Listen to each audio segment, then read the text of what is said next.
Às vezes a gente não sabe como, mas a gente sabe o que a gente quer e começa. Começa porque as respostas vão vindo, sabe? E as coisas vão se transformando no meio do caminho. As demandas vão aparecendo. A gente sabia que a gente queria ser uma roda de conversa para mulheres. E a gente criou isso. A gente criou esse perfil no Instagram e as conversas começaram a acontecer. A gente trazia as histórias de outras mulheres. Nunca foi sobre nós duas só. Sempre foi sobre mulheres em geral, amplo. Diversidade de corpos, diversidade de esportes, diversidade de experiências, de relações com o esporte. Eu pratico esporte há muito tempo. Eu já me reinventei muitas vezes, sabe? Agora eu estou num momento, numa fase da vida, em que eu tô buscando mais performance. Só que é a minha performance, não é a performance do outro. Não é o resultado que é validado pelo outro ou pelo ego. É o que eu quero, o que eu acho que vai me dar alegria ou que vai me motivar a levantar da cama, sabe? Eu acho que empreender é uma arte porque você tem que se reinventar o tempo inteiro. Principalmente num mercado que é como a internet, que é como o esporte, em que as coisas mudam o tempo todo. Gravando. Sejam bem-vindos ao podcast do Sistema Mídia Esporte. Eu sou o Fábio Bessa e aqui do meu lado, como sempre, Thiago Calma. Tudo bem, Fábio Bessa? Tô bem, você tá bem? Tô bem, cara. Como tá a semana? Então tá bom, cara. Vai estar acontecendo esse final de semana o Mundial de 70.3. Quem tá lá? Caveira. Anderson Caveira, entrevistando todas as celebridades. Nossa convidada cara. chegou aqui, a gente tava legendando, ajudando a legendar no CapCut. A galera acha que é moleza, alguém tem que fazer esse trabalho, Toda né? a operação do Sistema aqui, todos os funcionários do Sistema. Muito bem, lembrar você que tá assistindo a gente no YouTube de se inscrever no nosso canal, deixa o like, comenta, compartilha aí com os amigos também. E quem tá ouvindo no Spotify também, segue a gente, classifica 5 estrelas, dê seu comentário gravando aqui nos estúdios Sistema, né, Fábio Bessa? Agora chama Estúdio Sistema, né? A gente já falou no último episódio. Rights. Naming Rights agora, porque a gente grava todos os nossos episódios aqui, nossos programas. Exato. Além do Sistema, tem o Sistema Performance da Bruna Mann. Girls Who Run, na roda do Sistema com a Gisele. Natação Sistema. Radar Sistema. Então, nada mais programas. justo, né, do que ser os estúdios Sistema. Exato. Tem que arrumar aqui a comunicação, a arte visual aqui, né? Muito bem. E continua sendo o melhor preço do Itaim, então se você quiser conhecer o estúdio, manda um direct pra gente aqui. E tem essas cadeiras maravilhosas da Kingston, que é a nossa patrocinadora oficial de armazenamento. Tem aqui, ó, um SSD externo, 2 TB, cabe aqui. Pequenininho, portátil, você leva para onde você quiser, consegue gravar seus arquivos, suas fotos, documentos, transferir de máquina para máquina. E tem o nosso cupom lá na Terabyte Shop, a loja preferida dos gamers, cupom STEMA10, e aí você pode acessar o QR Code aqui e ter o desconto e comprar os produtos da Kingston só no site da Terabyte Shop. Quantos episódios cabem num Eu tenho que perguntar pro meu editor aqui. Quanto tem um episódio? Quantos gigas? 10 gigas? Uns 10 gigas? Então 2 tera dá... 20 episódios. 20 episódios. Então 20 episódios aqui. Muito bem, seu Fábio Bessa. Quem trouxemos hoje, cara? Nath Fusaro. Muito bem-vinda, Nath. Obrigada, gente. Tá Obrigada nervosa? pelo convite. Eu tô. Não precisa ficar. Eu tô, cara. Casa de ferreiro, espeta de pau. Quando é com a gente, é muito mais fácil entrevistar do Você que já ser foi host de entrevistada. podcast, já. Então, é mais fácil estar do outro lado. É? Eu acho. Não. É bem tranquilo. Aqui Já é um bate-papo. gravou outros também. Você gravou, a gente ouviu lá com da Z2. A gente achou um outro também, né? Gravou com o Gustavo também. Acho que foi online Gustavo, esse, né? Foi online. Mas gravaram. Mas ela também já entrevistou um monte de gente. Já. Participei do Chapadinha de Endorfina também. Chapadinha de Endorfina, né? É bem legal. É. Enfim, já participei de alguns. Mas sim, sempre dá uma batedeira, né? Assim, que nem largada de prova, sabe? Quando perde essa batedeira é porque não tá mais vivendo, morreu, né? Morreu. Então é bom quando acontece isso. Obrigada pelo convite. Obrigado você. Jornalista, vamos falar de vários, o quê? Produção de conteúdo, relação com marcas, exato. Participação das mulheres no esporte. Tem vários assuntos, né, pra gente abordar. Assuntos, o esporte na sua vida. A gente vai abrir várias abas aqui. Vocês que vão me perguntando, então. Bom, acho que a gente pode começar um pouquinho pelo começo e a gente vai depois adentrando ali esses outros assuntos. Como é que esporte entrou na sua vida, Nath? Como é que você sempre gostou, nunca gostou, foi gostar depois? Como é que foi essa dinâmica? Sempre gostei. Eu sempre, desde criança, eu acho que não é uma relação com o esporte muito comum, né? Mas eu sempre pratiquei esporte. Desde criança na escola, eu jogava em todos os times. Eu jogava queimada, basquete, futebol, futsal, handball, natação, jogava de tudo. Fiz ginástica olímpica, eu fui uma criança muito ativa, por muitos motivos. Acho que primeiro porque eu sou sagitariana, já tenho uma predisposição aí a ter muita energia. Segundo... Você é boa dos signos? Aí você entende? Adoro, acho que Eu não explica entendo nada. muito. Então, homem Você é que normalmente signo? Eu não. sou Libra. Não sei o que quer dizer. Isso acho que a gente pode fazer um outro podcast para falar Só sobre sobre isso. signos no esporte.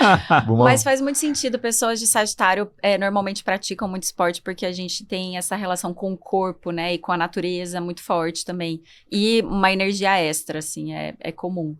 Mas também porque eu sou de uma família de 4 filhos, e aí eu acho que a minha mãe, para cuidar da criançada toda, largava a gente na escola. Fiquem aí, cuidem dos meus filhos, pelo amor de Deus, Gastem que a eu preciso energia trabalhar. deles. E também porque o meu pai e o meu irmão praticam esporte. Meu pai era atleta até hoje ele compete, tiro esportivo. E o meu irmão foi atleta olímpico, já competiu nas Olimpíadas de Londres. Então a minha família, a gente tem essa cultura do esporte muito enraizada. E eu sempre gostei muito. Londres, ele competiu na Olimpíada de Londres. Competiu. Tiro esportivo. Ó, que diferente. E você não quis ir pro tiro? Cara, não. Não. Pra tristeza Mas do você meu já deu pai. uns tiros? Já Já. deu uns tiros, já. Já. Minha família, meu pai e meu irmão, eles competem todo fim de semana praticamente. Fim de semana treino. A gente tem arma, mas enfim, não gostei. Não curto esporte. Eu assusto, eu acho chato, assim, e monótono, sabe? Esporte Fica mais lá. parado, Fica tirando, né? E faz muito barulho, assim, eu não quero, muito Ah, pesado. que interessante, diferente. Mas se eu tivesse ido por esse caminho, provavelmente eu também seria atleta olímpica por um motivo. Não tem muita atleta. Não tem. Assim, no Brasil, mulheres ainda competindo. Então, meu pai sempre falava, vai, filha, por favor. Não, pai, não curto. Sou mais dos esportes outdoor.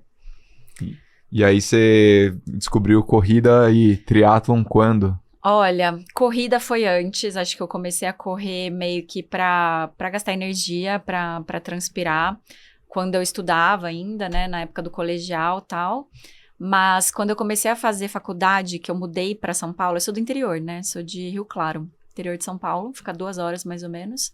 E quando eu vim para São Paulo, eu comecei a estudar e trabalhar já direto, assim. Na faculdade, no começo, eu já trabalhava na agência júnior. E o que me sobrava de tempo, eu tinha que encaixar atividade física, porque eu gostava. Então, eu ia correndo até um parque que tinha ali perto, corria na academia que tinha do prédio. E isso foi meio que natural, assim. Eu acho que hoje é a modalidade que eu mais tenho facilidade, é o que me dou bem, também por causa disso. É a modalidade que eu pratico há mais tempo, há mais de 15 anos. Mas na época que eu comecei a trabalhar, eu comecei a fazer academia que tinha perto da minha casa. E nessa época eu comecei a fazer spinning, porque a aula era animada. Porque o professor era bom, chama Érico, ele era engraçado, não era que nem tem na Velocity, mas era nesses moldes, música alta, luz baixa, enfim, era divertido. Gritaria. Aumenta o engajamento, dá vontade, né, de voltar e fazer, né? Sabe, exato, você se diverte no rolê, eu tinha prazer em fazer aquilo. E na época também eu comecei a querer nadar, porque eu já nadava desde criança, aprendi a nadar com meu pai, fiz aula de natação. Na época o professor falava que eu tinha talento, me convidou para nadar no time da cidade, mas acabou não dando certo por questão de logística, era à noite o treino e não tinha muita mulher, eu Lá em fiquei Rio com Claro. vergonha. Mas eu comecei a ficar com muito calor. Era uma época que tava um verãozão, assim. E eu vi aquela piscina na academia. Eu falei, gente, pelo amor de Deus, que calor. Quero nadar. Me inscrevi e comecei a nadar. E assim, comecei a fazer triatlon. Olha só. A aula Nada, de pedala, spinning, corre, separado. já corria até o parque e nadava. Brincadeira, né? Não tinha nada a ver. Mas foi mais ou menos nessa época Entendi. que eu fiquei doente. Eu trabalhava muito e eu fiquei doente, eu descobri que eu tinha um problema no rim, que chama estenose de Jupe, que vocês, profissionais da saúde, talvez saibam, mas não sei se a gente galera não de casa... O que é? Estenose de Jupe é um estreitamento do ureter, então a gente tem os rins, o ureter e a bexiga. E aí a água entra no rim, é filtrada até cair na bexiga. Só que o meu ureter, ele tem uma má formação, tinha, né? Porque eu tirei. Ele tinha uma má formação e ele fechou. E isso fez com que o meu rim apodrecesse, assim, que ele Nossa. necrosasse, ele ficou menor, quanto ele perdeu a função renal mesmo. Só que nisso começou a causar um monte de processos inflamatórios Claro. dentro do meu corpo e nessa eu comecei a passar muito mal. Foi em 2004 que eu comecei a ter mais crises, mas em 2005 parou de vez, assim, e aí eu comecei a vomitar muito. Tudo que eu comia, começou no aniversário da minha irmã, eu comi fritura, e aí eu acho que processo digestivo de gordura é diferente, né? E eu comecei a vomitar. Na época eu tava casada, meu marido falou assim, nossa, que estranho, toda semana você tá vomitando, toda semana. E eu comecei a perder muito peso. Na época eu cheguei a pesar 45, 46 quilos. Hoje eu peso 54, pra você ter uma ideia, eu tenho 1,62 de altura, então eu tava assim, um cabide. E aí a gente começou a investigar. A minha mãe, que passou muito tempo em hospital, porque eu tive uma irmãzinha que teve câncer, e a minha mãe já era meio ligada, né? A minha irmãzinha chegou a falecer, mas tudo bem, gente, faz muito tempo, faz parte da vida. Mas a minha mãe se ligou, ela falou, isso aí é coisa de rim, já marcou direto um nefro. E aí fui, e ele começou a investigar, ele falou assim, não, realmente, eu acho que você tá com estenose de Jupe. Nossa, né? Aí na época eu descobri e eu tava na sala de espera do anestesista pra fazer o processo já pré-operatório mesmo. E eu li uma matéria numa revista, que eu não lembro qual é, eu queria muito lembrar quem era a personagem da matéria, até pra trocar ideia com ela e falar como ela me ajudou, né, como tudo mudou. Mas nessa matéria a menina contava que ela tava em depressão e que ela venceu a depressão com a ajuda do namorado, que fazia triatlon, e ele falou, vem fazer triatlon que você vai melhorar. Você leu numa revista. Li numa revista. E a história da menina, do jeito como ela contou, era uma dessas, tipo, runners. Era alguma mais go outside, não era uma, tipo, boa forma da vida, até porque eu acho que não teria uma revista dessa no consultório de um anestesista, mas era uma matéria, eu achei linda, me emocionou, e na época eu tava muito triste, porque, cara, quando você fica, vocês já ficaram doentes? Graças a ao Deus. ponto de achar que vai morrer? Não, assim não. Eu tava nesse buraco, cara, porque assim, foram meses, né, até descobrir tudo, demorou uns 3 meses. Porque eu morava aqui em São Paulo, eu tinha que fazer exame lá, teve um exame, cintilografia óssea, que eu tive que ficar, tipo, mais de hora dentro de uma máquina de ressonância, esperando fazer todo o caminho da água, enfim, bem trabalhoso. E eu tava achando que eu ia morrer mesmo, assim, porque eu tava muito doente, eu não conseguia comer mais nada. Fraca, imagina. Com dor. Sim, não conseguia mais fazer esporte, não conseguia nem trabalhar direito, eu tava bem mal. E aí eu li essa matéria... E eu, juro, eu fechei a revista, botei no colo, assim, e fiquei pensando. Eu falei, essa galera que faz triatlon é muito foda, né? Cara, eles são muito fortes, eles são muito, muito resilientes. Eles nadam, eles pedalam, eles correm. Que da hora. Aí eu nado. Eu tô pedalando na academia e eu sei correr. Por que eu não tô fazendo isso? Só juntar tudo agora. É bem diferente, a gente sabe, né, hoje. Mas na época eu falei, por que eu não tô fazendo isso? Falei, ai, quer saber? Se eu sair dessa, eu vou fazer triatlon também. Foda-se. Pode falar palavrão? Pode aqui? tudo aqui. Fala palavrão. Aí eu falei, foda-se, vou fazer também. Truquei, assim. Mas eu tava achando que eu ia morrer. Aí, enfim, fui... Detalhe. Sabe quando você não tem nada a perder? Não tem nada a perder mesmo. Se der certo, eu vou fazer um triatlo. Aí, enfim, rolou a cirurgia, acabou sendo mais complicada do que deveria ser. Eu tive que ir pra UTI, fiquei 3 dias no hospital. Mas aí remove o rim. Removeram o rim. Removeram o rim. Porque as duas opções Tava que o médico me propôs, ele falou assim, olha, você tem 2 opções. Ou você espera passar esse processo inflamatório, que a gente não sabe quanto tempo vai durar, e é isso, você tem que conviver com a dor, ou a gente faz uma cirurgia muito simples, que é uma laparoscopia, então a gente coloca as câmeras lá, corta, puxa, em 1 hora você tá liberada, no mesmo dia à noite você já vai pra casa. Falei, vamos nessa, vamos entrar na faca. E o meu pai tinha acabado de fazer uma laparoscopia na vesícula. E foi bem simples mesmo. Eu falei, gente, pra que eu vou ficar sofrendo? Não, imagina, vamos lá. Só que acabou sendo bem mais complicado, porque o rim, nesse anos de processo inflamatório, ele estava grudado nos outros órgãos. Então, a hora que eles colocaram a câmera e que eles viram que não era tão simples, eles tiveram que aumentar a anestesia, abrir a barriga, cortaram fígado, cortaram diafragma, tiraram tudo, enfim. E aí, fui entubada. Moral da história, fiquei 3 dias no hospital. Fiquei sem falar 1 semana, porque nessa de cortar o diafragma eu não tinha força. A minha mãe tinha que me ajudar a tomar banho, porque eu não conseguia parar em pé. Fiquei 1 semana praticamente dormindo, de tanta droga, tanta medicação, de dor, etc. E aí, quando eu voltei, comecei a conseguir comer de novo, Deu umas 3 semanas eu voltei para São Paulo, isso foi tudo lá em Rio Claro, na casa da minha mãe, que ela me ajudou. E aí, foi um grande processo de recuperação do corpo mesmo. Eu lembro que depois de 45 dias que eu voltei para academia, na aula do Érico, o professor de spinning, e eu tava na esteira, caminhando. E ele viu, ele começou a aumentar, assim, na esteira, me zoando. Falei, Érico, eu não posso, só que eu não conseguia falar direito ainda. Aí eu falei, não, aí eu só levantei a camiseta, e aí ele viu minha barriga inteira retalhada, dele, que aconteceu? E aí foi um grande processo, assim, de fazer abdominal. Não fazia abdominal, a gente faz abdominal reto, né? Só que como abriram a minha barriga e tava tudo em processo de reconstrução aqui, eu fazia abdominal assim, ó. Porque esse lado tava intacto, Sim. Então...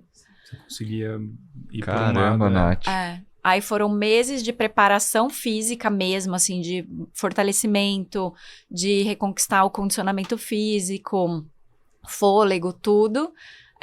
Até eu começar a treinar triatlon. E nessa época foi muito legal, até como as coisas acontecem, né? Porque eu lembro de lembrar dessa promessa para me motivar a reconquistar, assim, a forma, sabe? Não era forma física de magra, de shape, era, cara, você conseguir virar um galão d'água, sabe? De viver, né? De Viver. fazer as coisas do dia a dia. Eu não conseguia virar um galão d'água de 10 litros, Caramba. porque eu não tinha força na barriga. Que história, hein? Aí nessa, inventei essa promessa. Depois de 8 meses que eu reconquistei a forma física, eu comecei a treinar triatlon. E aí eu fui fazer a minha primeira provinha, que foi um olímpico. Pulei etapas aí, eu não sabia, na época era super ignorante no assunto. Acho que até hoje a gente tá sempre aprendendo, né? E aí fiz meu primeiro tri-day no Riacho Grande, um olímpico. Quase peguei o tempo de corte, assim, foi bem engraçado. O meu pai, que é super competitivo, falava, vai, minha filha, você não vai Tava terminar. competindo com a ambulância, né? E eu, Fechando a prova. pai, me deixa. Eu fiz de corta-vento, gente, a prova, assim, nesse nível. Mas antes você tinha corrido já alguma coisa assim? Alguma prova mais longa ou não? De triatlon? Não, de corrida mesmo. Nada. Não, provinhas, assim, da minha cidade, assim, 5 quilômetros. Tá. Nunca tinha feito nada. Não, e aí, tanto é que eu dei 3 passos atrás, né? Depois desse primeiro olímpico, falei, gente, que legal esse negócio, quero fazer mais. Aí eu comecei a fazer sprint, fiz vários sprints, depois olímpicos, uma coisa por vez. Ô, Nath, até antes da gente seguir nessa parte do triatlon, pra gente ir em paralelo, quando você teve essa questão de saúde, você já estava formada, ou não? Você tinha estudado, você estudou jornalismo. Estudei jornalismo. Aí você teve que voltar para se tratar em Rio Claro, e aí depois voltou para São Paulo, foi isso? Isso, não, mas eu fiz jornalismo no Mackenzie e já comecei a trabalhar, e aí eu sempre me dediquei muito ao trabalho, assim, eu era até, acho que ainda sou um pouco... Não fui pro Juca. Não foi pro Juca. Cara, não fui pro Juca porque eu já namorava na época. Ai, não tem a mesma graça, que virou meu né? marido, e aí a gente era muito low profile, assim. Entendi. Era muito trabalhadora também, então eu já trabalhava. E aí, esse tempo que eu fiquei em Rio Claro foram 3 semanas só pra eu me curar, mas eu continuei trabalhando. Na época eu trabalhava remoto. E o que você trabalhava? Você trabalhava com o que nessa época? Na época que eu descobri que eu tava doente, eu trabalhava na Vogue. Trabalhei na revista Vogue, que foi uma grande escola, assim, pra mim. Fiz a minha carreira na editora Globo Condé Nast. Então, eu trabalhei 5 anos na revista Vogue, 3 na revista Glamour. E foi pra fazer isso que eu cursei jornalismo. Quando eu tava no terceiro colegial, eu tava na dúvida se eu ia fazer medicina ou jornalismo. Tudo a ver, né? Tudo a ver. Muito bem próximos. Bem próximos, mas foi uma professora de redação que me falou, ela falou, você escreve super bem. Eu tinha tirado 10 na redação do Enem. Ela falou, 100 na verdade, que era a nota. Ela falou assim, é muito raro uma pessoa tirar nota máxima na redação do Enem, por que você não vai fazer jornalismo? Aí eu falei, realmente. E na época eu comecei a pensar, eu falei, cara, eu quero escrever em revista feminina. Já tinha isso na cabeça. É muita clareza, assim. Eu falei, não, eu quero trabalhar em revista feminina. Aí eu comecei a fazer jornalismo. Na época eu tinha um professor de televisão, Vanderlei, que queria muito corrigir meu sotaque. Ele falava, não, você tem tudo a ver com trabalhar em televisão, só esse sotaque aí, esse R de interior. Eu falei, Vanderlei... Como assim? Corrigir o sotaque. Pra ir pra tela, assim, pra televisão. Pra trabalhar em TV, pra ser jornalista, rola tipo... isso, essas paradas? Rola. Acho que mais antigamente, assim, não, era, mas até hoje. Você acha que hoje ainda tem? Sim. Rola muito uma neutralização, né? Tipo, o jornalista de TV, ele tem que ser muito... Não tô falando do esporte, tá? Tô falando de notícia, assim... O que era mainstream, tipo Renata Vasconcelos. Sim. É um jeito de se portar, é um jeito de falar que tem que ser o mais neutro possível. Entendi. E ele queria neutralizar o meu R. Entendi. E eu falo, tipo, eu falo por quê, eu sou do interior, a minha família inteira é. Acho que 20 anos depois, morando em São Paulo, meu sotaque já mudou muito. Mas na época eu falava, Vanderlei, eu não quero mudar nada, eu não quero trabalhar em TV, eu quero trabalhar em revista feminina. E não vou mudar quem eu sou. E saí da faculdade já trabalhando em assessoria de imprensa na prefeitura de São Paulo, e aí uma coisa foi puxando a outra. Aí fui fazendo freelas, até que surgiu essa oportunidade de fazer freelas para a Carta Editorial, na verdade, na época era a editora da revista Vogue, e aí foi um grande salto, assim, eu já trabalhava como editora numa revista, que era muito focada em eventos, festas, assim, sabe? Tipo, essas que tem no Sul, Pachá. Era, basicamente, a gente cobria essas festas.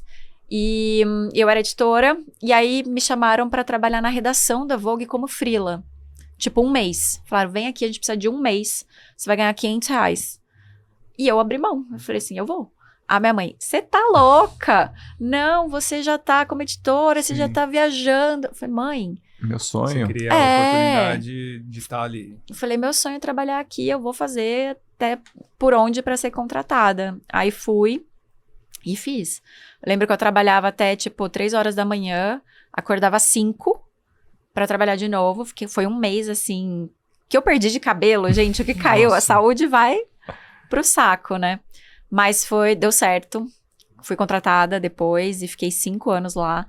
E foi uma grandíssima escola de comunicação, não só de jornalismo. Porque a gente aprendeu a fazer evento, a gente aprendeu a desenvolver projeto, sabe? Essas ideias, tipo, vamos fazer, vamos. Aí cria toda uma história e vende. Então, acho que foi uma grande escola, assim, pra mim. Viajei muito.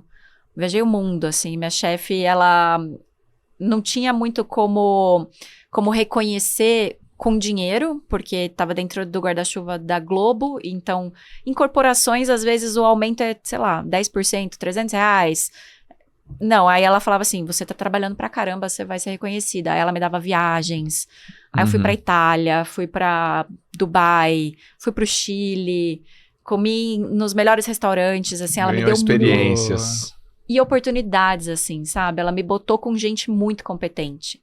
Ela me deu uns desafios, assim, que eu lembro que eu ficava assim, dormiu. Como é que eu vou fazer isso? Meu Deus! E como é que era a pressão no meio de comunicação, tipo, a Vogue, que é super conhecida, assim, como é que era o dia a dia? Era pressão, assim, de entrega? Como é que funciona os bastidores aí? Tipo, chega editora-chefe, passa a demanda e você tem que se virar? Como é que é? Assim? E num lance de moda também, né? Acho que tem uma questão de sei lá, ego grande também, assim, né? Cara, que você tem, sentia? mas eu acho que em todos os nichos, né? Eu acho que existe muito estigma, assim. A galera acha que é glamour, sabe? É glamuroso trabalhar numa revista de moda.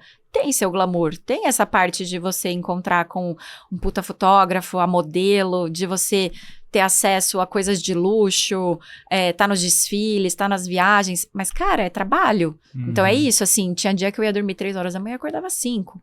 Em época de fechamento, todo mês tinha fechamento da revista. E o fechamento não tinha hora pra acabar. Não tinha, a gente chegava para trabalhar 10 horas da manhã e eu ia sair 8 horas da manhã no dia seguinte. E trabalhando, assim, não é que às vezes tem gente que faz meio corpo mole, né? Não, era assim, ó, matéria, revisando. Então era um rigor, se saísse uma letra fora do lugar, na revista impressa... Nossa, isso era uma cobrança da gente com a gente mesmo, sabe? A cultura ali na redação era tudo muito gostoso, porque a gente formou um time. A gente era um time, assim, todo mundo se ajudava, sabe? A editora ajudava a repórter, que ajudava a estagiária, todo mundo virou muito amigo, assim. Tanto é que eu tenho amigos até hoje, dessa época. Mas óbvio que rola, como em toda corporação, eu acho que isso que me trouxe pro empreendedorismo, né? Eu acho que a cultura de trabalho em empresa, em corporação, a linha para descambar para um ambiente tóxico é muito tênue. Porque tem essa coisa da competitividade para você ter um aumento ou conquistar tal cargo, ou para você ter uma oportunidade. Então, nesses tópicos, assim, sim, rola ego. Mas lá foi muito divertido, foi muito legal. Foi uma grande escola, eu amei, aprendi muito. Até hoje eu tenho saudades.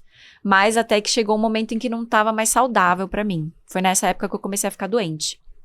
A ter burnout, assim, eu tive muitos burnouts. Hoje eu sei que é burnout, na época a gente não falava tanto e eu não sabia. Mas teve um fechamento, por exemplo, que foi bem intenso, assim, era uma edição gigantesca. Eu escrevi mais de 33 matérias em 15 dias. Nossa. E assim, não é materinha que a gente acha que é post de Instagram, é matéria, é texto, é entrevista. Páginas. E na época a gente tinha que ligar, né? Então, sei lá, eu cobria lifestyle, que é viagem, gastronomia, design.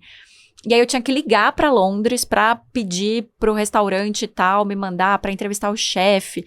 Cara, pra uma menina do interior, sabe? Fazer isso era muita coisa. E aí eu saí 8 horas da manhã com os meus amigos, a gente foi pra um restaurante que tinha na esquina, tipo bar, boteco, assim, amarelinho. E aí, 8 horas da manhã pra gente não era café da manhã, então a gente comeu, tipo, calabresa, não sei o quê, e tomamos uma cerveja. Tá bom, fui pra casa, fui dormir. Gente, eu acordei passando mal, assim, vomitando. Falei, que é isso? Tem alguma coisa errada. Tomei um banho, fui direto pro hospital. Cheguei no hospital, desmaiei. E acordei internada, tipo, tomando soro. E aí a mulher falou, você teve um esgotamento, preciso saber seu nome, não sei o quê. Aí eu comecei a ter... Eu falei, cara, tá errado isso aqui. Tipo, tô com 0 qualidade de vida. Preciso voltar pro eixo. Aí logo depois eu tirei férias, fui pra Atacama, tava lendo um livro e eu falei, eu não quero mais essa vida. Tipo, eu amo o que eu faço, mas não tá saudável mais. Aí eu pedi demissão e comecei a trabalhar como PR de hotel, de relações públicas de hotel boutique, foi super legal, só que daí nessa época que eu fiquei doente, que eu trabalhava remoto e tal, e aí, enfim, fiquei doente, agora eu me perdi. A gente tá na cronologia até chegar no esporte, aí no empreendedorismo, né? Ah, sim, eu tava trabalhando nessa agência de hotel, já empreendendo. A minha chefe era incrível, super disruptiva, assim. Ela inventou o rolê, chama Tina. Ela me ensinou muito. E tirei o rim e inventei de fazer triatlon. E eu fiquei na Teleportfólio chama. Eu fiquei 2 anos lá nesse processo todo. Só que nessa de me curar e de começar a treinar, eu comecei a perceber que eu era muito feliz na manhã, enquanto eu fazia esporte. Enquanto eu trabalhava com isso, enfim, que eu vivia esse rolê. E eu comecei a sentir falta de viver outras experiências, sentir falta de redação. Aí eu quis voltar para a revista, falei com a minha chefe na época, com a Dani Falcão, que foi uma grande mentora para mim. Falei, Dani, quero voltar para a redação. Ela falou, então vem para Glamour, a gente tem uma vaga, vai abrir uma vaga e aí você vai começar aqui. Aí eu comecei e nessa época eu já comecei a escrever matérias de esporte, assim. Eu fiquei lá 3 anos. Aí na Glamour a gente fez a primeira capa com atleta, que era a Andressinha da Nike, da Seleção Brasileira de Futebol. E nessa época, eu fui convidada pela Nike para ir ver o lançamento das camisetas da Nike, de todos os times da Copa do Mundo de Futebol Feminino. E foi um desfile, foi um grande evento, a gente visitou ONGs, foi muito legal, foi em Paris. E aí, nesse evento, eu falei, eu quero trabalhar com esporte. Legal. Falei, cara, assim, eu amo jornalismo, mas eu quero trabalhar com esporte, é isso que eu quero fazer. E aí, eu decidi sair da Glamour. Na época, eu já tinha uma equipe, já tinha conseguido aumento pra todo mundo. Sabe quando você vê que você já não tem muito pra onde crescer? E você fala, acho que eu preciso fazer alguma coisa diferente. Preciso voar sozinha agora. Aí eu fui trabalhar numa startup de wellness, recebi um convite para trabalhar numa agência de marketing esportivo, que ia trazer o Super League Triathlon pro Brasil, e nessa época eu já tava super fazendo triathlon. Aí eu fui e comecei. Aí nessa época também, é tudo ao mesmo tempo, gente, Sim, triathlon. sempre é. É uma bagunça, né, assim, a gente se acostuma com a bagunça. Nessa época eu já conheci a Nath Leão, que é a minha sócia no Inspira e Transpira. E ela falou, vamos abrir, vamos começar esse negócio. Quando a gente eu conheci a Nath, eu tava na Vogue, ela trabalhava na GQ, que é uma revista masculina que ainda existe. A gente falava muito sobre como não tinha um veículo, um lugar onde se falasse de esporte para mulheres, além da estética. Ou era boa forma, ou era corpo a corpo, barriga negativa e bumbum na nuca. E pra gente nunca foi isso. Tipo, pra mim, esporte sempre foi sobre viver a vida ao ar livre, fazer o que a gente gosta, se sentir viva, sabe? Se sentir meio bicho até. E a Nath é surfista, tenista, também tem outra relação. E a gente falava, cara, não tem um lugar onde a gente possa falar disso.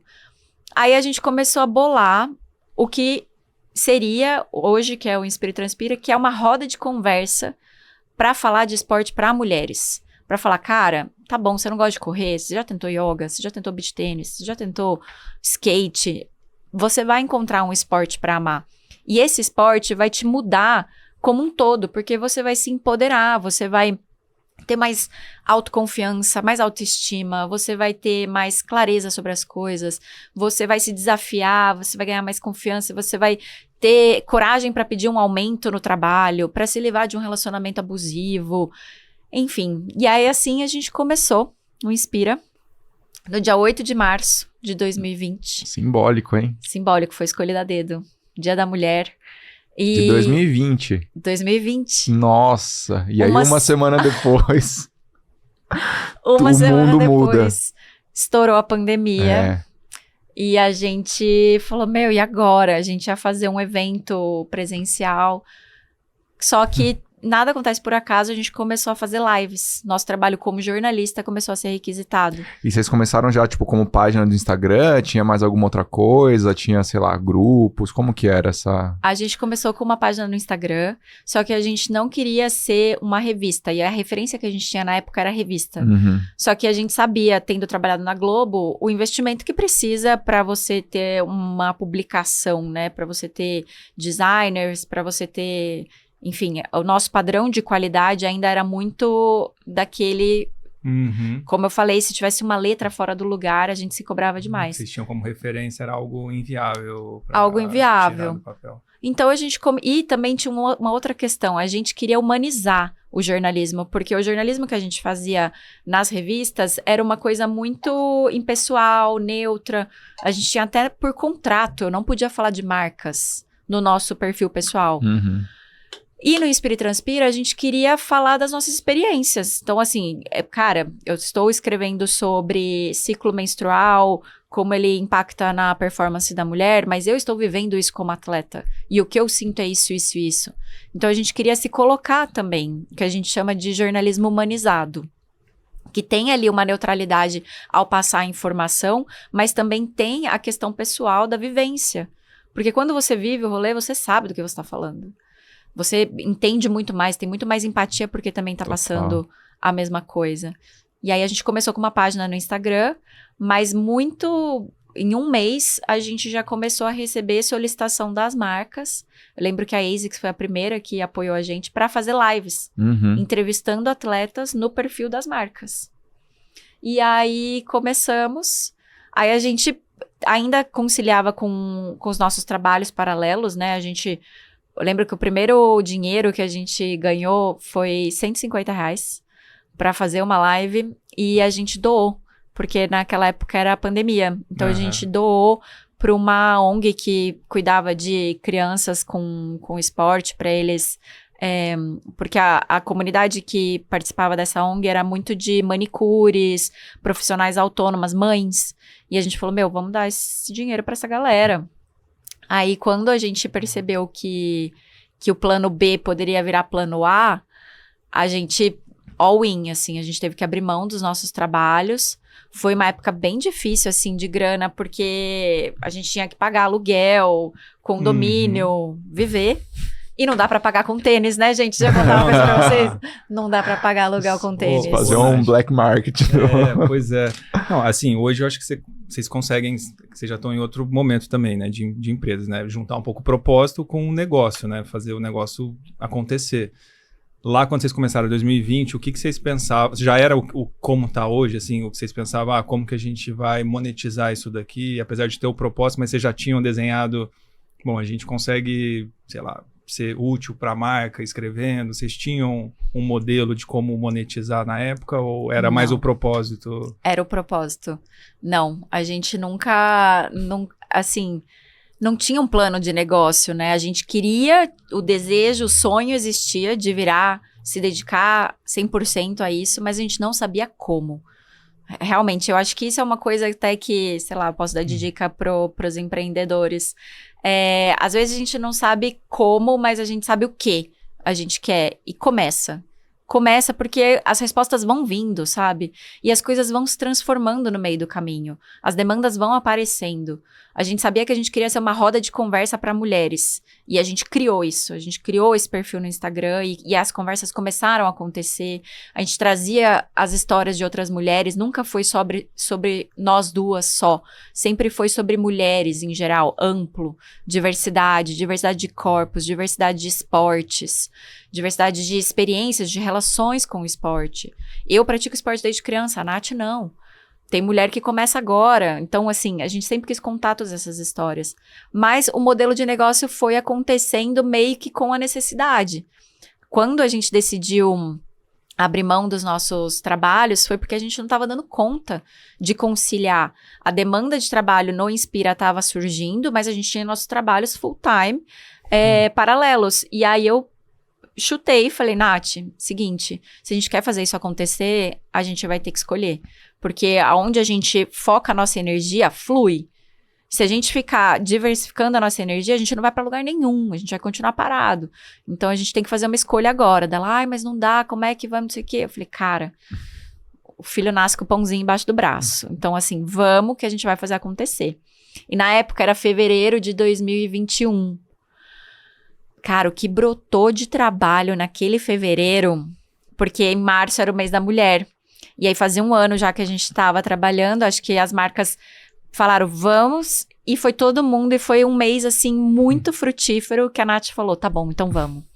Ela brinca, assim, que eu sou a pessoa que pula do precipício, sabe? Tipo, vamos, e se joga, e ela pegou na minha mão, e a gente foi. Mas as respostas foram vindo. E até hoje vão, Fábio, assim, eu acho que empreender é uma arte, porque você tem que se reinventar o tempo inteiro. Principalmente num mercado que é como a internet, que é como o esporte, em que as coisas mudam o tempo todo. Muito rápido, né? Muito veloz. Muito rápido, muito veloz. Inclusive, a notícia que eu ia Olha só. Nossa, contar. temos notícia Vai, aqui. conta. Chegou. Põe na mesa. É o momento, é o time. Eu falei pra eles, gente, antes de começar a gravar, que eu ia contar duas coisas, mas que eu ia contar ao vivo. E não contou antes, e não né? Pra contei. gente ter esse impacto. E não Vamos lá, contei. pode contar então. Gente, a notícia número 1 é que eu e Nath Leão decidimos pausar o Inspira e Transpira. Eita. Vamos pausar. Um pause. Vamos pausar, a gente vai tirar um sabático, vamos tirar aí dar uma respirada, dar uma descansada, porque, cara, empreender com propósito é realizador, mas é exaustivo. É exaustivo. Cansa demais. Acho que quando você tá abrindo caminhos, às vezes parece que você tem um alvo nas costas, sabe? A quem interessa mudar as coisas que sempre deram certo? Mudar as coisas que funcionaram, sabe? Uhum. E a gente tá um pouco cansado. A gente tá um pouco cansada, assim, de batalhar por equidade, por falar de assuntos tão sensíveis. Comprar muita briga, assim, né? Não é nem comprar briga. Não briga, mas gastar essa energia, assim. E talvez vocês já atingiram bastante gente também, né? E o que a coisa linda, né, dessa história é... Não que a gente tenha inventado a roda, mas hoje tem muitos coletivos falando de esporte para mulheres. Tem muita gente legal fazendo um trabalho incrível. E a gente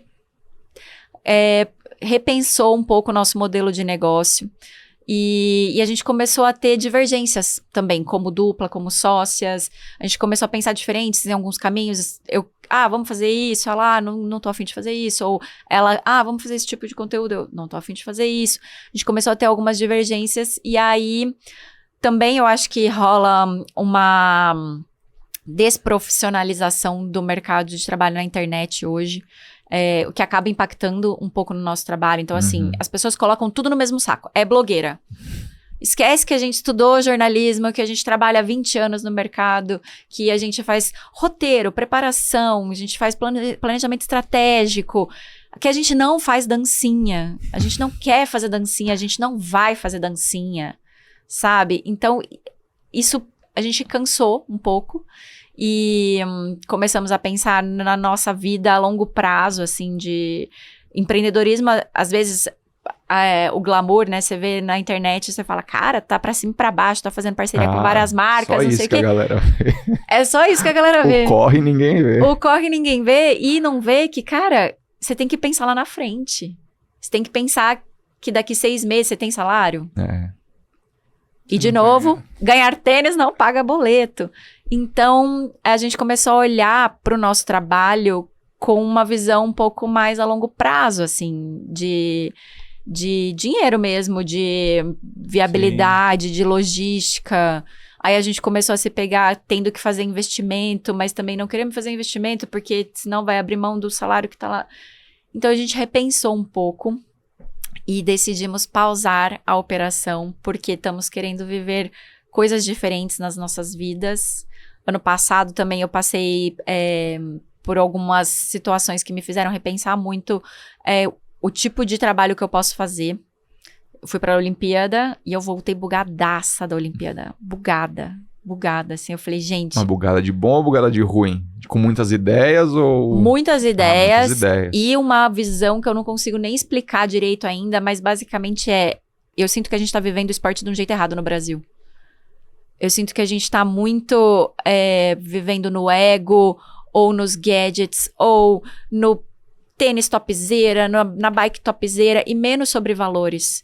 E menos sobre o que importa de verdade, sabe? E eu vi que a cultura do esporte lá fora, e não só durante as Olimpíadas, ano passado foi um ano assim que, cara, eu vivi sonhos, que eu falei, gente, foi tudo ao mesmo tempo. Eu fui pra Boston correr a maratona, que foi um sonho que eu fui atrás por 2 anos, até conseguir o índice e viver a experiência toda. Depois teve o Tour de France e as Olimpíadas, um seguido do outro. E depois, no fim do ano, eu fui para Nova Zelândia no Mundial de 70.3 acompanhar a galera, não fui participar. E aí eu tive essas experiências internacionais e eu vi como a cultura da galera lá é diferente, a relação das pessoas com o esporte é diferente. E aí eu voltei pensando nisso, eu falei, cara, aqui a gente tá glamourizando umas coisas que não importam, a gente tá muito preocupado com o pace e pouco preocupado com a experiência, com o que a gente aprende com a corrida. E aí eu falei, e essa questão dos atletas profissionais, né? Hoje a gente valoriza, a gente endeusa subcelebridades pela fama em si, que é vazia de talento ou vazia de alguma coisa que vai agregar de verdade para o mundo, quando tem tanto atleta profissional precisando de apoio, precisando de incentivo, e a gente não tem isso. A gente vive eventos esportivos que são mais do mesmo. Você vai em 3 eventos esportivos, é tudo a mesma coisa. Tem lá o Photo Opportunity, tem lá o lançamento do produto, tem as fotos, manda aqui.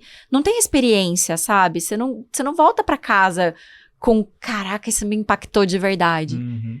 E aí eu comecei a brisar nisso, comecei a refletir demais, assim, praticando os meus esportes. Eu falei, gente, eu quero transformar, eu quero ajudar, eu quero viver mais isso. E a gente começou a fazer bastante consultoria. Dar consultoria para as marcas, ajudar a desenvolver planejamentos estratégicos de anos de lançamentos futuros. A gente começou a fazer muito esse trabalho de backstage, né? E eu comecei a gostar.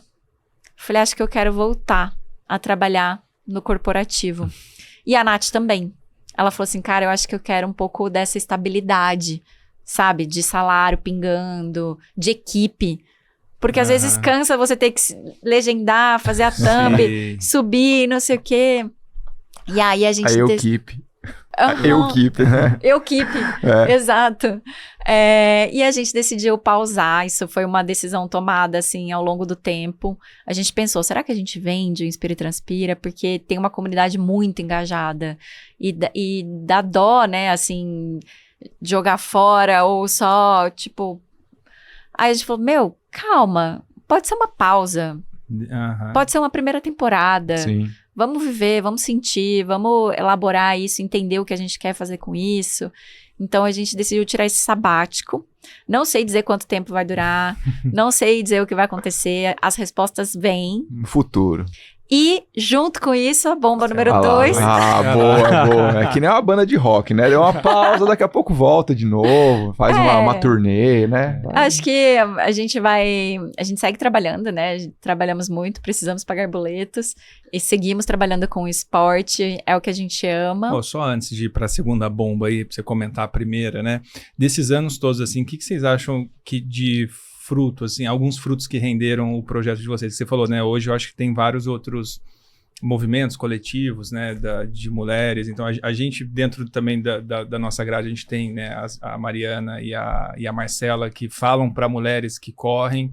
Um projeto 100% delas, que hoje está dentro do sistema como um facilitador para edição, para uma parte, né, conteúdo é 100% delas, o projeto é delas, tudo. Super legal, inclusive, a gente participou do podcast, vira e mexe, encontro elas nos eventos, umas queridas. Não, sim, e assim, o que vocês viram que, acho, alguns exemplos, assim, de derivações que vieram, né, do projeto de vocês, que é legal compartilhar, assim. Ou, assim, momentos que vocês participaram, assim, acho que a gente se, né, conheceu lá pessoalmente no Ironman, né, a Fernanda levou lá pra gente divulgar na transmissão, enfim, acho que era pra rodar uma pesquisa, Pra rodar uma pesquisa. Por que você acha que não era? Era isso mesmo. Era essa pesquisa, ela já faz parte um pouco dessa minha nova jornada de trabalho, Entendi. Que é uma coisa um pouco paralela, que eu me peguei gostando muito dessa parte de pesquisa. De novo, eu me vi querendo transformar o esporte por baixo, assim, tipo, pela raiz do problema, sabe? Acho que hoje a gente vive conflitos na sociedade, questões que a gente nem sabe por quê. Então, eu tô querendo estudar esse porquê. Estudar por que a gente não tem equidade no esporte, por que a gente não tem tanto incentivo para os atletas profissionais, por que as nossas crianças hoje idolatram youtubers e não idolatram atletas, sabe? Então, gente, não tô querendo falar mal de youtuber. Imagina, eu sou youtuber, inclusive. Eu tive um canal. Mas, de legado, eu acho, que é o que a gente deixa, a gente mostrou que as mulheres podem praticar esporte sem ser por estética, e esse foi um discurso que a gente viu acontecer na prática. Quando a gente lançou o Inspira em 2020, ninguém falava disso. E hoje é uma coisa, e não tô falando que é por causa da gente, acho que é um movimento, sabe? Acho que foi uma tendência, foi uma coisa que a gente pegou no começo ali e ajudou a surfar e ajudou a espalhar essa mensagem, né? Então, do empoderamento feminino por meio do esporte. Isso é uma mensagem que a gente vê muito forte hoje, de vários coletivos, de várias crews, de vários grupos, de mais sororidade. Essa é um termo que a gente usa muito, sororidade na prática, de ver gente se ajudando mesmo, de ver... Eu sinto muito isso na pele hoje, nas provas. Quando eu comecei a fazer triatlon, quando eu comecei a participar, era muita competição, as mulheres sangue no zóio, uma queria matar a outra. E hoje não, hoje eu vejo mulheres se aplaudindo, se exaltando, se ajudando, sabe?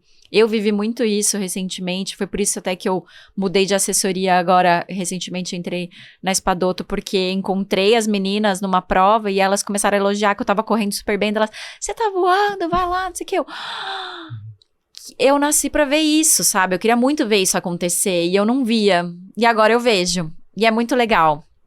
Participei do Letap recentemente e tava pedalando lá e daqui a pouco eu vi uma moça na minha frente assim, e aí a hora que eu passei por ela, eu falei, vem junto. Aí ela veio. Aí daqui a pouco a gente passou por uma outra e eu falei pra ela, a gente tá se ajudando, vem. E ela veio. E a hora que acabou a prova, a gente trocou ideia. Isso é uma coisa nova. A gente não via muito antes, essa sororidade. E eu acho que é não só um pouco do nosso trabalho, mas também o espírito do tempo, sabe? Que a gente tá vivendo. Muito legal. Até esses Te dados... respondi? Não, respondeu. Não, você estava falando de participação de prova, isso foi antes da parte 2, né? Da bomba. Da bomba 2. Bomba 2. E é legal, até porque assim, a gente estava na Maratona do Rio, né? E a gente tem um programa de notícias que depois a gente também pega algumas estatísticas, tudo. E esse ano na Maratona do Rio, assim, somando todas as distâncias, foi a primeira vez que teve mais mulheres do que homens, assim. As provas de 5 e 10 tinha, sei lá, 60% era feminino, a meio acho que era 58%, acho que só a maratona que tinha menos, que acho que era 30%, alguma coisa assim. Mas no evento como um todo, foi a primeira vez que teve... O ano passado já teve bastante, acho que foi 48%, mas esse ano foi a primeira vez que passou o número... No triatlon ainda é um pouco diferente, né? É muito diferente. Né? Muito. Geralmente dá. Principalmente no Ironman, mas normalmente é isso, né? 15. O Thiago sabe as estatísticas. Eu sempre puxo as estatísticas para falar. Mas normalmente esse é o número, né? 15, eu acho. 15%, eu acho. No 70.3 São Paulo, 17% dos participantes foram isso aí. Mulheres. E eu sei porque eu fui uma delas. Eu, inclusive, postei sobre isso.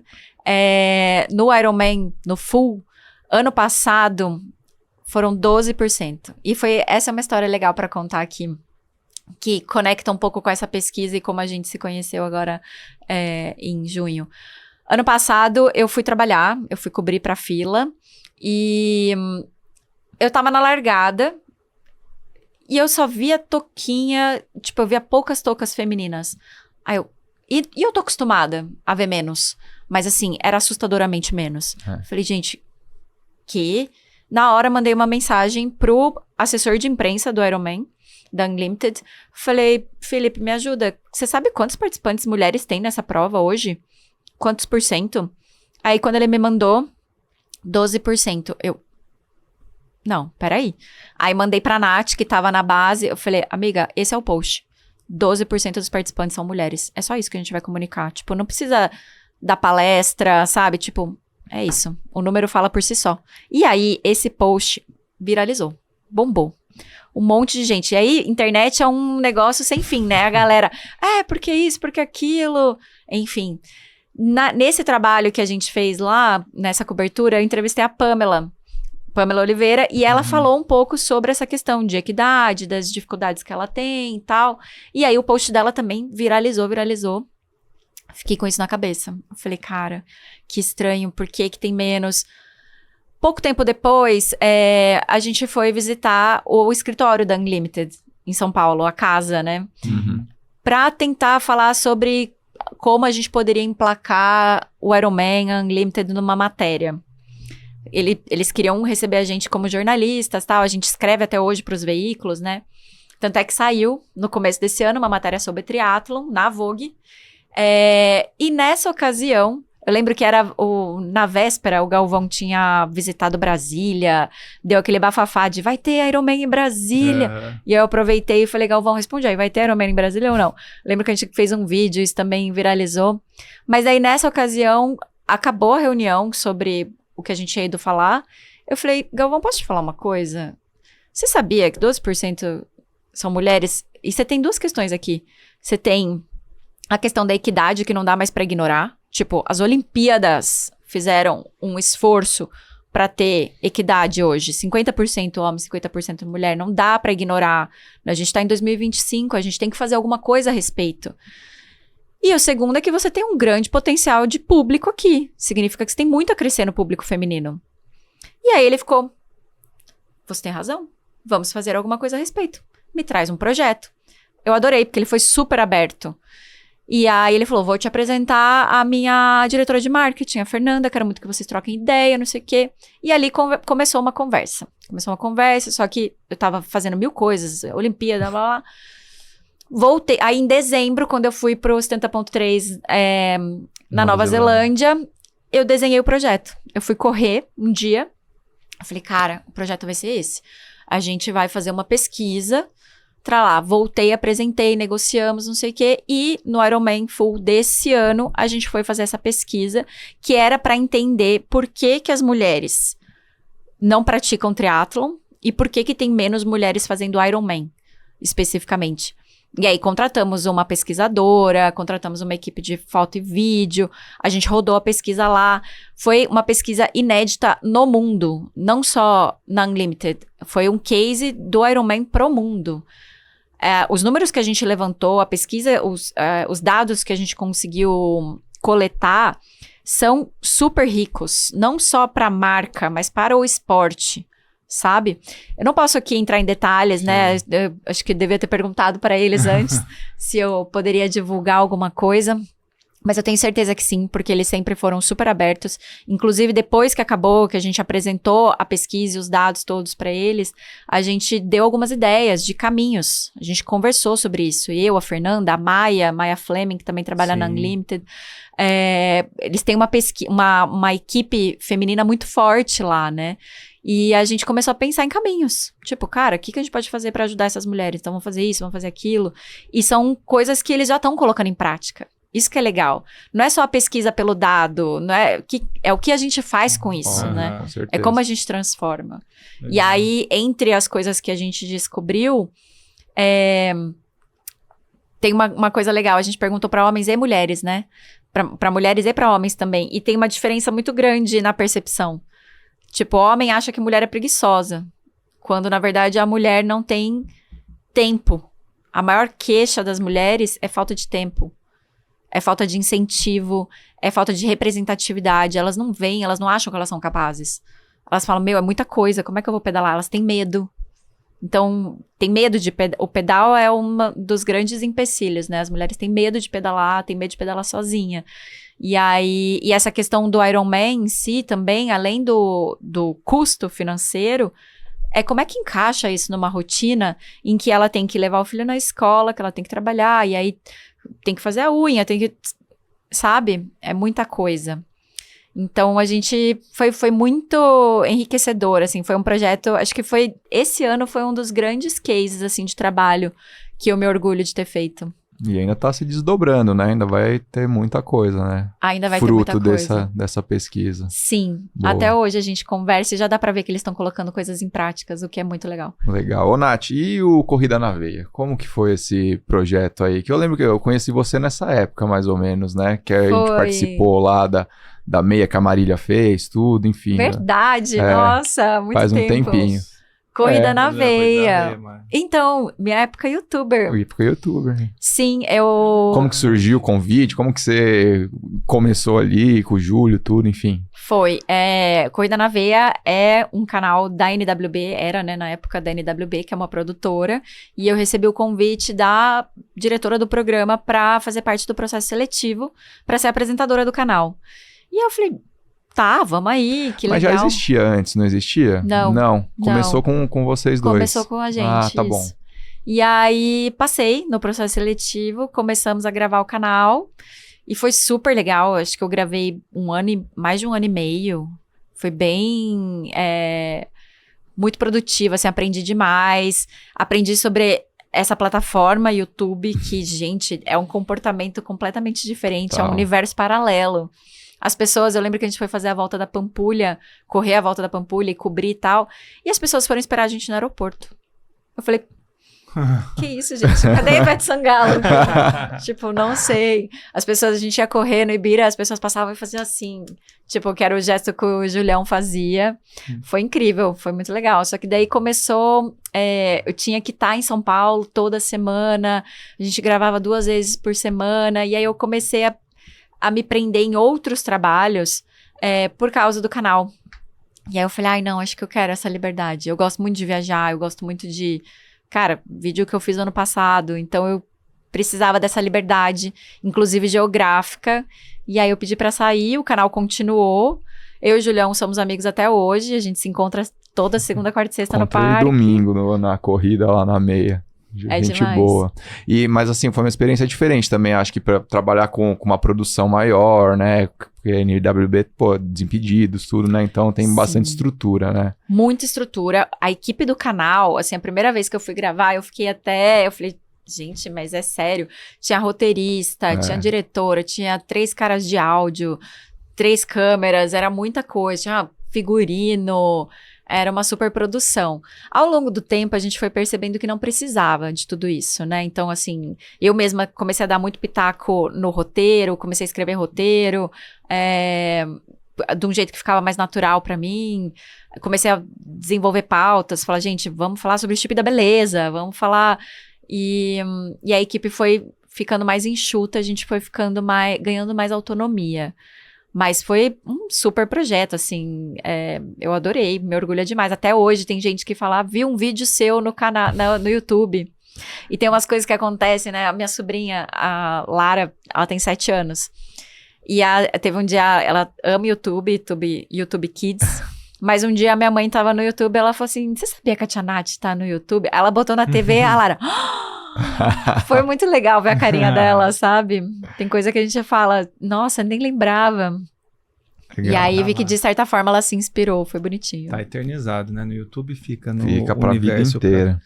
E, bom, temos a segunda notícia, né? A segunda bomba. bomba. É o momento? Exato. Já segurou a audiência? Vocês estavam querendo segurar a audiência. Não, peraí. A segunda bomba é que tem a ver com esse encerramento de ciclo do Inspira, que a gente está lançando um livro. Um livro sobre como ressignificar a sua relação com o esporte. Foi por isso também que a gente passou esse ano todo um pouco mais quietinhas, assim, a gente estava se dedicando a escrever esse livro, que é um mix de crônica com pesquisa, com biografia, com entrevista, enfim, é um grande mix. É um mini book, na verdade, ele é um livro digital, vai estar disponível na Amazon, mas a gente está lançando por meio da Esquilo, que é uma plataforma de audiobook de livros digitais. E a gente vai lançar dia 6 de dezembro. E aí, a partir desse lançamento, a gente começa essa despedida dessa primeira temporada de Inspira e Transpira. Então, a gente vai tirar um sabático. Mas antes disso, a gente vai lançar esse livro para dar esse respiro e também um abraço, se despedir da nossa comunidade. Legal, já tá escrito, Já tá escrito, tá aí, tem capa, tá em fase de impressão, porque também a gente vai fazer, como é um livro digital, mas a gente decidiu fazer uma impressão de 100 exemplares, então vai ser uma edição limitada. Ai, gente, porque, né, eu gosto de física, assim, tem que deixar registrado, né? Vai estar no Kindle também, mas a gente quer... Minha mãe acho que vai comprar uns 10, né? Então, a gente vai lançar o livro, e é muito legal porque ele não é só para mulheres. Isso que é importante, né, ao longo... Essa foi uma das divergências, inclusive, entre eu e a Nath. Cara, o meu propósito é trabalhar com mulheres, eu quero que a minha sobrinha... não precise passar por coisas que eu passei no esporte, de machismo, de falta de incentivo, de medo, muitas questões, e não tô só falando dela, né, óbvio, eu tô falando de gerações futuras, mas eu me vi sentindo muito prazer também, falando de esporte para homens, de ajudar os homens também a se identificarem com a nossa causa, a lutarem pela equidade, e aí, no nosso livro, a gente fala sobre como ressignificar a relação com o esporte, porque, eu não sei vocês, eu pratico esporte há muito tempo, eu já me reinventei muitas vezes, sabe? Uhum. Agora eu estou num momento, numa fase da vida, em que eu tô buscando mais performance. Só que é a minha performance. não é a performance do outro, não é o resultado que é validado pelo outro ou pelo ego. É o que eu quero, o que eu acho que vai me dar alegria ou que vai me motivar a levantar da cama, sabe? Então, por exemplo, a Maratona de Boston, quando eu inventei de ir atrás do índice e tal, eu tinha acabado de me divorciar, eu tava super triste, e a corrida pra mim era terapia. E aí eu comecei a ganhar cada vez mais gosto pela corrida. Paralelamente, eu peguei um ranço, assim, da bike, porque meu ex-marido é ciclista e a gente pedalava muito junto, então eu lembrava muito dele quando eu tava pedalando, e eu falei, deixa eu deixar a bike encostada aqui um pouquinho, vou correr. E aí, nessa época, eu falei, acho que eu quero pegar o índice, quero fazer essa coisa de Boston, porque tem toda uma questão de mulheres, né? Foi a primeira maratona oficial onde uma mulher correu, foi autorizada a correr. Antes disso rolou um babado, tentaram tirar ela da maratona. Mas... Um babado forte. Um babado forte, um babado histórico, pesquisem, por favor. Mas quis viver isso, falei, quero viver essa história, essa experiência, e isso me motivou. E aí, depois disso, o que você faz, né? O que você busca? Como é que a gente flui a partir daí? E ao longo do tempo eu fui inventando jeitos de me manter no esporte, sempre ativa, mas de um jeito que faça sentido pra mim. A gente tava falando agora, né, ali nos bastidores da vaga do Mundial, que participei do 70.3 São Paulo, acabou que eu poderia ter pegado a vaga pra Nice, mas não fazia sentido pra mim ali no momento, sabe? E é demais, eu sei que tem gente que tem esse sonho, mas pra mim não é, assim, o mais importante agora. Ou não é o mais importante agora completar as 6 majors. Tem outras questões. E aí, nesse livro, a gente fala um pouco sobre isso. Como encontrar o que faz sentido pra você, como ressignificar se você já viveu a performance e não tá vivendo mais, ou se você não vive a performance, nem quer viver num mundo em que a gente exalta tanto, né, a performance, o pace baixo, tênis de placa, etc. Então a gente conversa, dialoga muito sobre como ter essa relação com o esporte de um jeito mais saudável e feliz. Ô, Nath, nessa trajetória aí ao longo do tempo, o que você viu que vocês, né, como mulheres, assim, comunicando bastante isso, o que vocês acham que vocês já conquistaram desse tempo? O que você acha que ainda está num processo de conquista, assim, né? E o que você acha que é o mais difícil de conquistar? Uma pergunta filosófica, né? Nossa, eu acho que...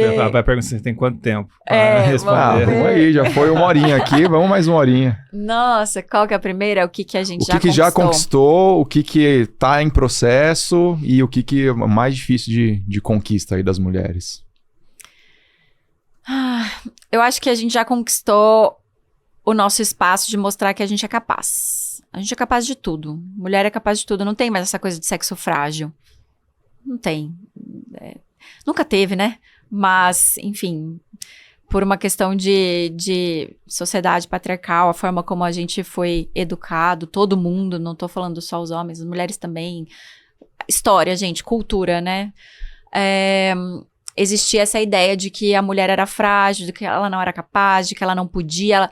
Essa questão da maratona mesmo. Acreditava-se que a mulher não era capaz de correr uma maratona. E veio lá a Catherine e falou: meu querido, tá aqui, tome. Isso a gente já conquistou e não precisa mais perder tempo provando, sabe?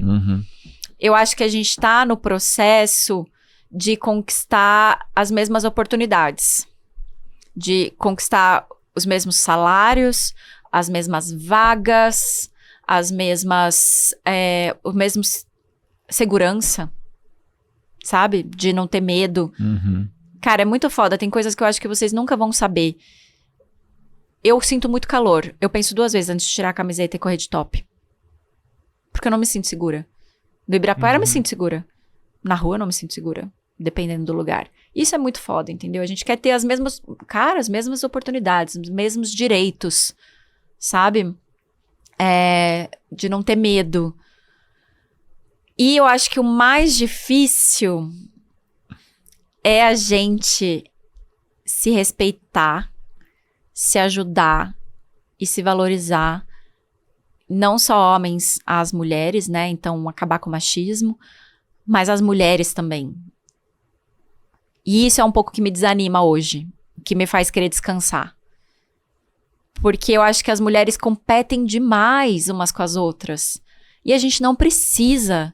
Tem espaço para todo mundo e as pessoas querem coisas diferentes. Sabe? Só que é muito cômodo para a sociedade reforçar esse comportamento. Para os homens, porque as coisas não vão mudar enquanto as mulheres estiverem perdendo tempo e energia com isso. E as mulheres, porque elas não entenderam ainda. E é um processo. A gente tá caminhando, mas vai demorar. Eu não sei se eu vou viver para ver isso acontecer. Mas eu sei que eu plantei a minha semente. Eu sei que eu fiz a minha parte e ainda sigo fazendo. A gente segue conversando, a gente segue dialogando, sigo trabalhando para isso. Só que agora eu também acho que eu tenho que pensar um pouco em mim. Mas tomara, porque eu acho que quando a mulher percebe, quando ela entende isso, que tem espaço para todo mundo, que a gente não precisa brigar, que a gente não precisa falar mal uma da outra, que a gente não precisa recorrer a recursos, perder tempo e energia, sabe, doping, chip da beleza, não precisa, cara. Vamos fazer direitinho, vamos se ajudar, vamos juntas, sabe? Quando a gente entende isso, quando a gente começa a viver isso, a vida fica muito mais gostosa, fica tudo mais leve, mais feliz. Sei lá, tomara que as próximas gerações, tomara que a minha sobrinha viva um pouco disso. Muito bom. Bom, você fez sua parte já, né? Assim, tem feito. Tô fazendo ainda. Tá fazendo, mas é isso que você falou, deixou a sementinha aí. Eu acho que eu tô fazendo um pouco mais atrás das câmeras, sabe? Uhum. Esses dias eu fui participar de uma prova e eu tava com uma atleta profissional e a gente dividiu o quarto. E aí eu comecei a conversar com ela, né? Eu falei, você tem apoio de nutricionista, ginecologista? Começamos a trocar ideia. Cara, moral da história, a atleta tá com amenorreia, talvez daqui a pouco ela desenvolva alguma lesão por causa de REDS, não sei o quê. Sim. E é um tipo de informação que ela não tem acesso. E a minha parte eu fiz, que foi levar acesso a ela, que é conectar ela com profissionais que podem ajudá-la. Então eu tô fazendo um pouco isso, sabe? De trabalhar um pouco mais na raiz do problema. Boa, muito bom. Bom, Fábio Bessa, podemos ir para os momentos dos nossos quadros aqui? Alguns, né? Alguns quadros. Nossa convidada fez cola. Eu fiz cola. Estudou os quadros. Bom, primeiro quadro, Nath, é o momento Z2. Que é o momento que você achou que tudo ia dar errado na sua vida, mas alguma coisa te deu energia e esse momento deu certo. Era na vida? Nossa, é mas bem pode mais ser, amplo. pode ser no esporte. Pode ser. Eu pensei em um momento no esporte, que boa. é recente até, que foi no 70.3 Aracaju, ano passado. Cara, acabou que eu fiquei sem bike, eu tava inscrita pra prova, eu tava treinando, e aí peguei uma bike emprestada do Léo, tava com dor na pepeca, porque o selim me machucava, não consegui ficar clipada na prova, mas daí no fim, a hora que eu botei o pé no chão pra correr, eu tava tão feliz de estar ali, de estar fazendo aquilo, e de estar vivendo essa experiência em Aracaju, que é uma cidade incrível, a torcida é animal. Tava bem legal mesmo, torcida. E eu tava no meu Porto Seguro, que eu fiz uma corrida incrível. Acabou a prova, eu cumpri meu objetivo na prova, que era baixar o meu tempo na distância, né, no 70.3. E eu fiquei super feliz na hora que eu cheguei. Falei, nossa, que animal, que da hora. E durante a prova em si também aconteceu isso, de eu encontrar essas meninas que nem eram minhas amigas na época e hoje viraram. E elas super torcerem por mim. E eu falei, gente, que bonito. Acho que finalmente tô começando a colher um pouco dos frutos do que a gente tanto plantou. Enfim, fiquei super emocionada, cheguei. Aí, 1 hora depois que acabou a prova, a hora que eu peguei meu celular, né, na sacola lá, um monte de mensagem. Meu, você ganhou 5º lugar, pegou troféu. E eu, quê? Meu, que demais. Fiquei super feliz. E aí, moral da história, porque que eu acho que foi um momento que eu achei que poderia tudo dar errado. Quase não fiz a prova porque eu não tinha nem bike. E acabou dando tudo certo, não só pelo troféu, mas o triatlon é muito imprevisível. E ele só acaba a hora que termina. Então, eu acho que ele é muito uma lição de humildade pra gente, assim, de baixar a cabeça e fazer o que tem que ser feito e buscar alegria nos pequenos momentos, porque uma hora você tá aqui em cima e depois você tá lá embaixo, e depois você volta. E muita coisa pode acontecer no meio do caminho, na prova, e pra todo mundo, né? Às vezes a gente vê, sei lá, os profissionais, recentemente no Mundial em Kona, tava lá a Lucy e a Taylor brigando pelo primeiro e segundo lugar, e de repente as duas fora da competição. Então, assim, muita coisa pode acontecer, a gente tem que focar o nosso tempo, a nossa energia, a nossa atenção pra gente, pras nossas ferramentas, pro que a gente tem, pro que a gente gosta, pra quem a gente é.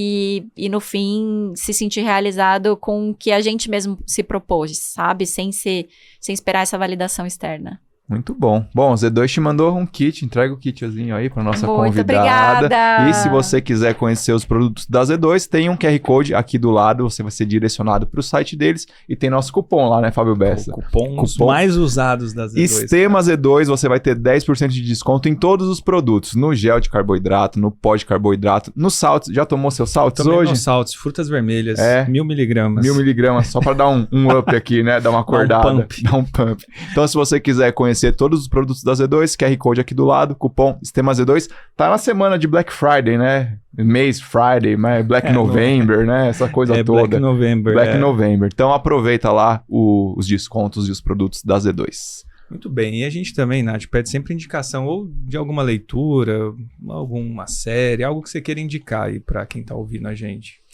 Eu pensei em uma indicação de um livro e uns podcasts. O livro é Lições de Vida de um Empresário Rebelde, que é do dono da Patagônia. Esse livro foi, assim, abriu minha cabeça para muitos aspectos.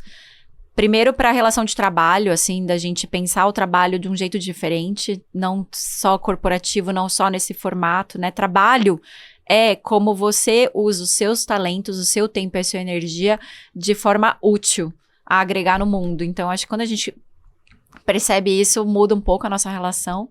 E, óbvio, é um livro sobre esporte, né? Porque ele era da escalada e tal. Então, eu acho muito legal esse livro para quem curte esporte, para quem trabalha e tá aberto a repensar. E de podcasts, eu gosto muito de alguns gringos, mas que o inglês é super fácil, assim, de entender. Até um jeito da gente praticar, né? De treinar ali. Que é o do Rich Roll. Acho sensacional as entrevistas que ele faz.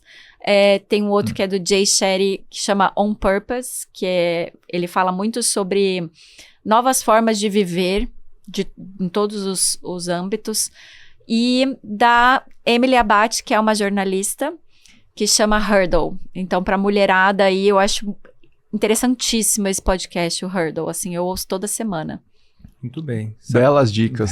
Alguém falou desse livro da Patagônia, né? Da Patagônia, eu acho que talvez o Dennis Wang, eu acho. Recentemente foi, não lembro quem, obviamente. Olha. Mas o do Rich Roll eu conheci porque o Vitor Castelo Branco da Z2, ele indicou uma vez o podcast do Rich Roll, acho que na primeira vez que ele gravou com a gente. Faz tempo, hein? Olha. Episódio 5. Porque é legal, aí eu vi que tipo, ele levou na época o Blumenfeld e o Iden juntos, depois levou o Olaf, que era o treinador para falar do método norueguês. Já levou, a Gisele Bündchen já foi nele quando lançou o livro de alimentação. Mesmo. Foi super interessante esse podcast, inclusive, esse episódio. E um que eu adoro do Rich Roll é com a Alexi Pappas, que é uma corredora que já foi medalhista olímpica e hoje ela fala muito sobre diversidade de corpos e sobre depressão. Então eu achei riquíssimo esse episódio. Não, é muito bom. E ele também tem uma história de vida, né? Ele foi alcoólatra, enfim. Depois encontrou também no triatlon, no Ironman, a forma de se curar, né? Então virou uma pessoa que fala muito disso. Muito bem, Thiago Calmoro. Belas dicas, né? Mas é um momento que a gente dá uma dica de você conhecer a 4 Investimentos, que é um escritório do Grupo XP, que inclusive a Juliana, que é uma das sócias... Tá lá em Marbella. Tá lá em Marbella. Acho que tá em todas, né? Tá em todas, né? Foi pra Kona, agora Marbella... E já vai vir alguma entrevista. Já deve ter rolado uma entrevista, né? Porque esse programa tá sendo lançado depois, né? Já rolou. Então, desejar uma boa prova aí pra Ju e para você conhecer a Quatro. Se você quiser alguém para cuidar do seu patrimônio, do seu investimento, você poder fazer todas essas viagens, né? Você vê que a Nath viaja bastante, né? Isso aí tem que fazer um planejamento financeiro, não tem, Thiago? Precisa. Eles deixaram um presente aqui também para os nossos ouvintes, né? Então, falamos aqui, ó, Marbella, Nova Zelândia, falamos de vários lugares. Então, se você precisar de algum seguro viagem, a 4 tá oferecendo aqui para vocês. Tem o QR Code do lado, cupom STEMA20, 20% de desconto em todos os seguros da Almint, e não só no seguro pessoal, mas no seguro de bike também. Então, se você precisar, acesse o QR Code aqui do lado. Muito bem, e aproveitando o nosso momento, os nossos apoiadores, a gente está com a Cash, vocês que acompanham já o Sistema há muito tempo estão vendo que a gente está esse ano inteiro com a Cashme, que é uma fintech do Grupo Cyrela, que faz crédito com garantia de imóvel, Thiago Palmeiro. O famoso Home Equity. Home Equity. Então, às vezes você precisa de uma linha de crédito para quê? Para capital de giro, para financiar um projeto.